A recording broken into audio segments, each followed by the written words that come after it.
the hunt and I set the pace when I'm running. I always take what I want and I always give it 100. Don't need a bank, no I'm funded. Play the game like it's nothing. I'm always thankful for something. Don't take for granted, stay humble. Now wake up, it's time to look at the enemy. Look in the mirror if he is no friend to me. It's not. Don't forget to subscribe and push the notification bell for you not to miss our upcoming updates.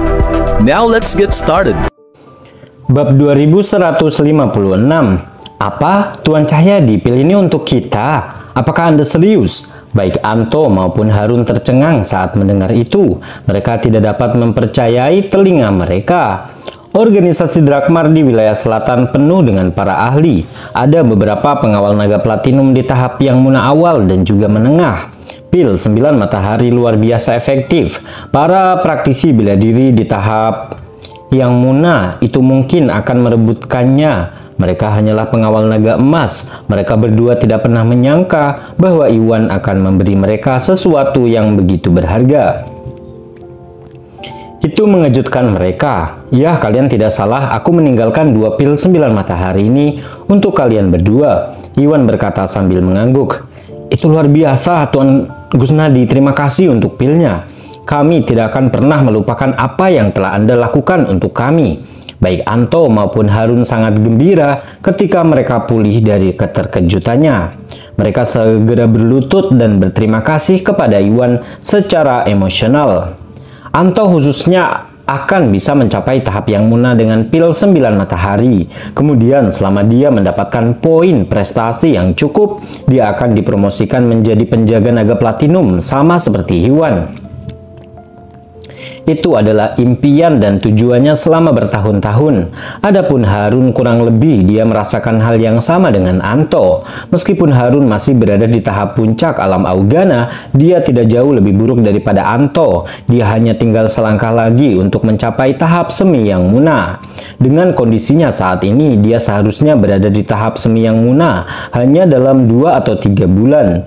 Jika dia menggunakan pil 9 matahari dari Iwan, dia akan berada di tahap yang muna tidak lama lagi dan dipromosikan menjadi penjaga naga platinum.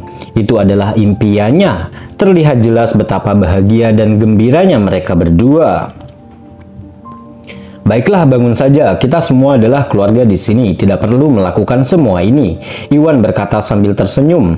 Dia kemudian mengulurkan tangan untuk membantu mereka berdua berdiri. Setelah itu dia menyerahkan pil tersebut kepada mereka berdua dan mereka menyimpannya.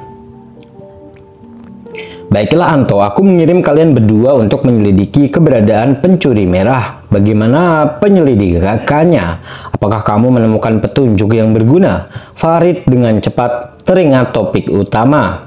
Tuan Cahyadi, setelah kita gagal mengejar pencuri merah tadi malam, dia mungkin ketakutan. Dia belum muncul sampai sekarang. Kami belum berhasil menemukan petunjuk baru hari ini, Anto melaporkan dengan jujur. Tercelah, pencuri merah itu sungguh licik. Farid membanting meja dengan frustasi. Tuan Cahyadi harap tenang, meskipun kami belum berhasil menemukan pencuri merah, kami bisa lebih tahu. Yakin setelah penyelidikan kami bahwa pencuri merah bersembunyi di area sekitar wilayah selatan dan timur. Itu adalah tipuan lamanya, kata Anto setelah berpikir beberapa lama. Wilayah selatan dekat dengan 3 wilayah berbeda. Mereka berada di sebelah wilayah barat di barat, wilayah timur di timur, dan wilayah tengah di antaranya. Sebelumnya, setiap kali organisasi Drakmar mencoba menangkap pencuri merah, dia akan menyelinap ke daerah lain untuk menghindari pengepungan. Tentu saja, pencuri merah berasal dari wilayah selatan dan musuh bebuyutannya. Henry berada di wilayah selatan. Setelah dia menunggu badai berlalu, dia diam-diam akan menyelinap ke wilayah selatan lagi untuk melakukan kejahatan dan membunuh Henry. Justru karena itulah organisasi Drakmar di wilayah selatan gagal membunuh pencuri merah selama bertahun-tahun. Situasinya kali ini sama. Menghadapi organisasi Drakmar yang mengejarnya, pencuri merah sudah melarikan diri ke daerah antara wilayah selatan dan timur. Selama organisasi Drakmar dari wilayah selatan terus mengejarnya, dia akan menyelinap ke wilayah timur dan menghindari masalah. Bab 2157. Hah, wilayah timur? Kalau begitu, sepertinya kita harus bekerja sama dengan organisasi Drakmar di wilayah timur, Farid berkata sambil berpikir. Tuan Cahyadi, maksud Anda akan menghubungi para ahli di sana untuk bekerja sama mengejar pencuri merah? Iwan dengan cepat mengetahui rencana Farid. Terakhir kali, Poison Wilder menyelinap ke wilayah antara wilayah barat dan selatan. Organisasi Drakmar di wilayah barat meminta bantuan dari organisasi Drakmar di wilayah selatan dengan cara yang sama. Dengan pencuri merah menyelinap ke area antara wilayah selatan dan timur, dia menduga Farid akan melakukan hal yang sama. Ya, itu benar, pencuri merah itu terlalu kuat dan dia selalu bersembunyi. Agak sulit untuk dihadapi hanya oleh orang-orang kita saja. Jika kita memiliki ahli dari organisasi Drakmar Timur untuk membantu, itu akan lebih mudah untuk kita mengajar pria itu, ucap Farid dengan suara pelan. Itu benar, namun menurutku itu tidak perlu, Tuan Cahyadi. Kenapa kamu tidak menyerahkan ini padaku? Aku akan menangani pencuri merah, Iwan berkata setelah berpikir beberapa lama. Dia sudah membuat rencana untuk mencoba memancing pencuri merah keluar. Jika Farid mengundang ahli dari wilayah timur untuk membantu, pencuri merah mungkin akan melarikan diri ke wilayah timur atau bahkan menyelinap ke wilayah lain jika menurutnya situasinya buruk. Kalau begitu, tidak mungkin Iwan bisa memancingnya keluar. Jadi Iwan meminta ingin Farid melupakan kerjasama dengan wilayah timur. Apa? Kamu ingin berurusan dengan pencuri merah? Farid pun kaget mendengarnya. Jelas tidak menyangka Iwan mau terlibat. Ya, tolong beri aku waktu beberapa hari. Aku akan mencari cara untuk menghadapi pencuri merah. Jika aku gagal, maka belum terlambat untuk meminta bantuan, kata Iwan serius. Itu. Farid mengerutkan kening dan terdiam sejenak. Dia tahu kemampuan Iwan. Baik Asmodeus dan Poison Wilder dari 8 penjahat sudah jatuh ke tangan Iwan. Memang butuh sedikit keberuntungan di pihak Iwan untuk membunuh keduanya. Tapi keberuntungan juga merupakan bagian dari keterampilan. Jika dia menyerahkan masalah ini kepada Iwan, Iwan mungkin akan beruntung lagi dan menciptakan keajaiban lain. Namun dia dengan cepat menghilangkan anggapan itu. Pencuri merah sudah berada di tahap menengah yang muna. Dia jauh lebih kuat daripada Asmodeus dan Poison Wilder. Iwan berhasil masuk ke alam yang muna dengan bantuan pil 9 matahari, tapi dia masih jauh lebih lemah daripada pencuri merah. Biarpun Iwan beruntung, dia tidak menyangka Iwan akan mampu membunuh pencuri merah sendirian. Itu terlalu beresiko, hampir tidak ada peluang untuk berhasil. Iwan, lupakan saja. Pencuri merah terlalu kuat, kamu bukan tandingannya. Kamu tidak boleh terlibat dalam hal ini. Farid memikirkannya sejenak dan segera mengambil keputusan. Karena Iwan sangat berbakat dan muda, Farid berharap akan masa depan Iwan dan potensinya. Dia tidak ingin Iwan mengambil resiko apapun saat berurusan dengan pencuri merah. Farid khawatir Iwan akan tergelincir dan bahkan jatuh ke tangan pencuri merah. Itu akan menjadi kerugian yang tragis. Daripada itu, jauh lebih aman baginya untuk memberitahu organisasi Drakmar wilayah timur untuk bekerja sama mengejar pencuri merah.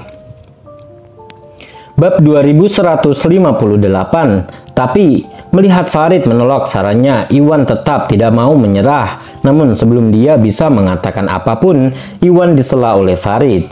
Tidak ada yang perlu didiskusikan, masalahnya sudah selesai. Farid berkata dengan suara tegas, tidak memberikan ruang untuk negosiasi. Baiklah kalau begitu, Iwan membuka mulutnya dan berhenti di situ. Farid sudah mengambil keputusan, jadi tidak banyak yang bisa Iwan katakan. Selanjutnya, Farid berencana bekerja dengan para ahli organisasi Drakmar Timur untuk menangani pencuri merah. Itu bukanlah rencana yang buruk. Jika kedua organisasi Drakmar yang bekerja sama mampu menangani pencuri merah, maka itu akan luar biasa. Sebaliknya, jika mereka gagal menangani pencuri merah, belum terlambat baginya untuk melakukan sesuatu setelah itu. Tentu saja jika pencuri merah melarikan diri ke wilayah lain, akan membutuhkan lebih banyak waktu dan tenaga untuk menghadapi pria itu. Dia tidak punya pilihan lain dalam hal ini. Tuan Cahyadi, ini sudah larut. Jika Anda tidak memiliki perintah lain, saya permisi dulu. Iwan pergi setelah itu. Iwan, Anto, dan Harun kemudian keluar dari ruangan Farid. Saat berada di luar, Iwan tak lupa mengingatkan Anto dan Harun untuk diam-diam merilis kabar Henry bergabung dengan grup Bio Farma.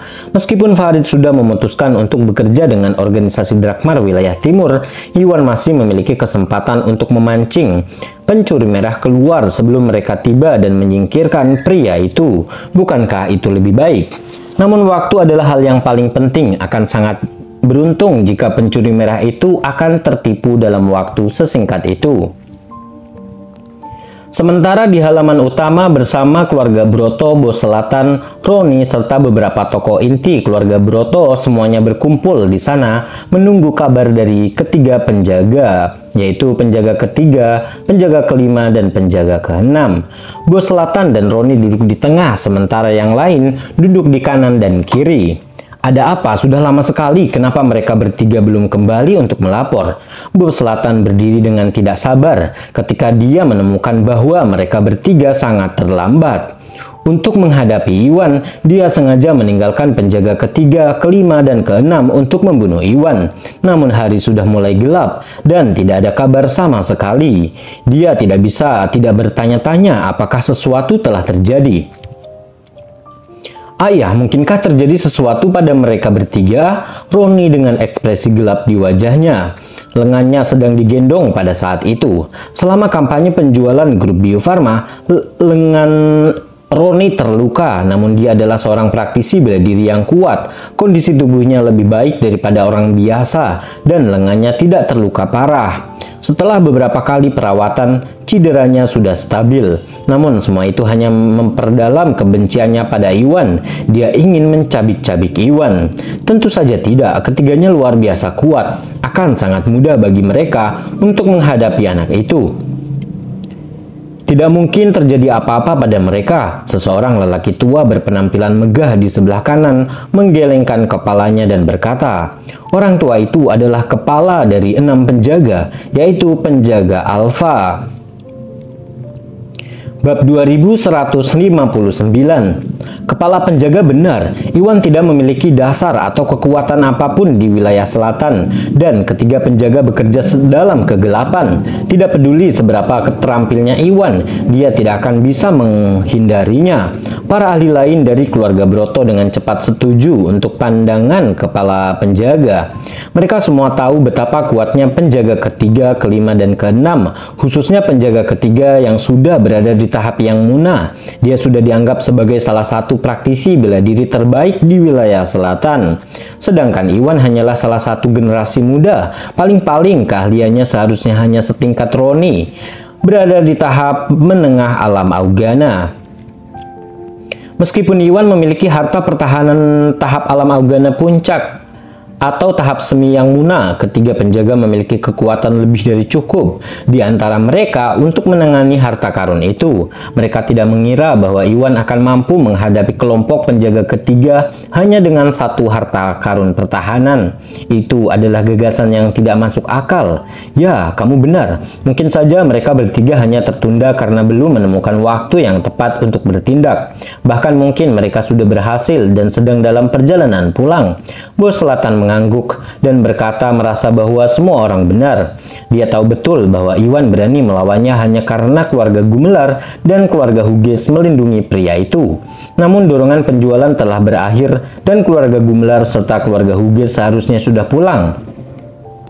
Tanpa perlindungan kedua keluarga tersebut, Iwan hanyalah seekor semut tanpa dukungan apapun. Dia akan ditangani dengan mudah. Dengan kekuatan kelompok penjaga ketiga, Iwan tidak mungkin punya peluang. Tentu saja tidak ada hal yang mutlak di dunia ini. Dia mencoba menghadapi Iwan beberapa kali sebelumnya dan gagal. Dia sedikit khawatir jika terjadi sesuatu saat kelompok penjaga ketiga mencoba membunuh Iwan. Namun dia memikirkannya dengan cara lain. Bahkan jika sesuatu terjadi dan mereka gagal membunuh Iwan, dengan keahlian mereka, seharusnya tidak sulit bagi mereka untuk melarikan diri. Pada akhirnya tidak peduli seberapa terampilnya Iwan, dia hanya bisa menghindari pembunuhan. Tidak mungkin dia bisa membalikan keadaan dan membunuh mereka bertiga. Kedengarannya tidak mungkin sama sekali.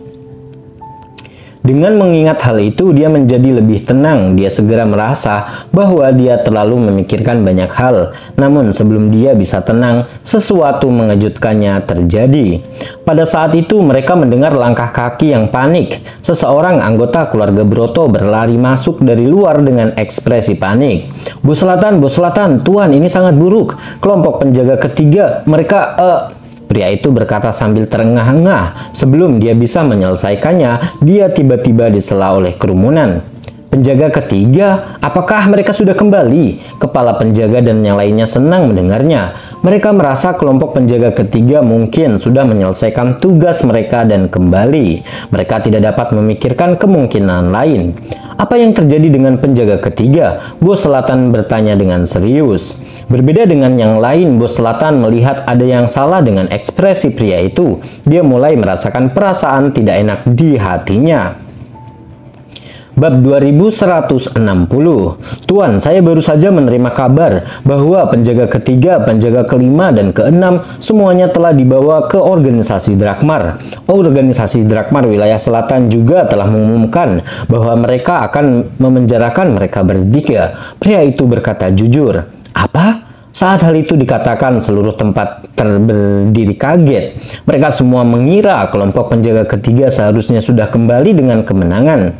Namun mereka tidak pernah menyangka bahwa mereka bertiga tidak hanya gagal, mereka juga ditangkap oleh organisasi Drakmar. Itu membuat mereka benar-benar lengah. Jelas sekali betapa terkejutnya mereka. Tentu saja bukan hanya mereka yang terkejut, bahkan Bos Selatan pun benar-benar terkejut dengan berita tersebut. Jelaskan, apa yang sebenarnya terjadi? Bagaimana kelompok penjaga ketiga ditangkap oleh organisasi Drakmar tanpa alasan? Bos Selatan bertanya pada pria dengan ekspresi gelap di wajahnya. Dia memerintahkan kelompok penjaga ketiga untuk tetap tinggal dan membunuh Iwan. Itu tidak ada hubungannya dengan organisasi Drakmar. Namun mereka tidak hanya gagal dalam tugasnya, mereka bahkan jatuh ke tangan organisasi Drakmar wilayah selatan. Dia tidak bisa mengerti bagaimana organisasi Drakmar bisa terlibat. Itu benar mengapa para ahli organisasi Drakmar membantu Iwan menangani mereka bertiga tanpa alasan. Kedengarannya tidak masuk akal. Mendengar apa yang dikatakan Bos Selatan, Roni dan para ahli lainnya menyadari sesuatu. Setelah itu mereka bertukar pandangan, tidak yakin satu sama lain. Jelas sekali mereka semua mengira ahli organisasi Drakmar muncul untuk membantu Iwan menangkap ketiganya. Kalau tidak mungkin mereka gagal membunuh Iwan, mengingat betapa kuatnya mereka. Namun Iwan sama sekali tidak memiliki hubungan dengan organisasi Drakmar. Mengapa mereka tiba-tiba membantu Iwan menghadapi kelompok penjaga ketiga? Itu adalah sesuatu yang tidak dapat mereka pahami. Tuan, berdasarkan informasi kami, kelompok penjaga ketiga ditangkap oleh ahli organisasi Drakmar. Bukan ditangkap oleh mereka, melainkan Iwan. Setelah itu dia membawa mereka untuk diadili. Apa katamu? Iwan menangkap mereka bertiga? Bagaimana mungkin? Mendengar itu, Bos Selatan dan semua orang di sana tercengang. Mereka tahu tentang kekuatan organisasi Drakmar. Jika organisasi Drakmar bergerak untuk menangkap kelompok penjaga ketiga, maka tidak ada yang perlu dikatakan. Mereka lebih dari mampu melakukan hal itu, namun mereka tidak pernah menyangka bahwa organisasi Drakmar tidak menangkap mereka bertiga, melainkan Iwan sendiri. Sungguh sulit dipercaya. Mereka tidak akan percaya jika mereka tidak mendengarnya sendiri. Itu tidak mungkin. Iwan sangat lemah. Bagaimana dia bisa menghadapi kelompok penjaga ketiga? Bos Selatan mengungkapkan keraguannya. Ya, itu benar. Iwan hanyalah orang lemah tanpa kekuatan atau latar belakang apapun. Bagaimana dia bisa begitu mampu? Yang lain berkata dengan tidak percaya.